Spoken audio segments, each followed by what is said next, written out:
అందరికీ నమస్కారం. Welcome back to my channel.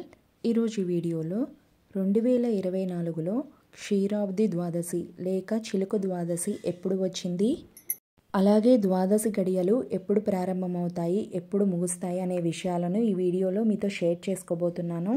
అంతకంటే ముందు ఎవరైతే నా ఛానల్ని ఫస్ట్ టైం విజిట్ చేస్తున్నట్టయితే లైక్ చేయండి, షేర్ చేయండి, సబ్స్క్రైబ్ చేయండి. కార్తీక శుక్ల ద్వాదశిని మనం క్షీరాబ్ది ద్వాదశిగా జరుపుకుంటాము. దీనిని చిలుక ద్వాదశి అంటారు, యోగిని ద్వాదశి అని కూడా అంటారు. ఈరోజు ఉసిరి చెట్టును విష్ణుమూర్తిగా భావించి, తులసి చెట్టును లక్ష్మీదేవిగా భావించి వివాహం జరిపిస్తారు. అలాంటిది ఈ సంవత్సరం క్షీరాబ్ది ద్వాదశి నవంబర్ 13 బుధవారం నాడు వచ్చింది.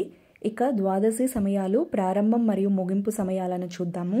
ప్రారంభం వచ్చేసి నవంబర్ 12 మంగళవారం మధ్యాహ్నం 12:22తో ప్రారంభమవుతుంది. ఎప్పుడు ముగుస్తుంది అంటే నవంబర్ 13 బుధవారం ఉదయం 10:02తో ముగుస్తాయి.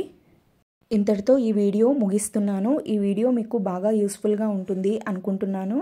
యూస్ఫుల్గా ఉంటే లైక్ చేయండి, షేర్ చేయండి, సబ్స్క్రైబ్ చేయండి. ఒక్కసారి నా ఛానల్కి వెళ్ళి విజిట్ చేయండి. నచ్చితేనే సబ్స్క్రైబ్ చేసుకోండి. Thanks for watching.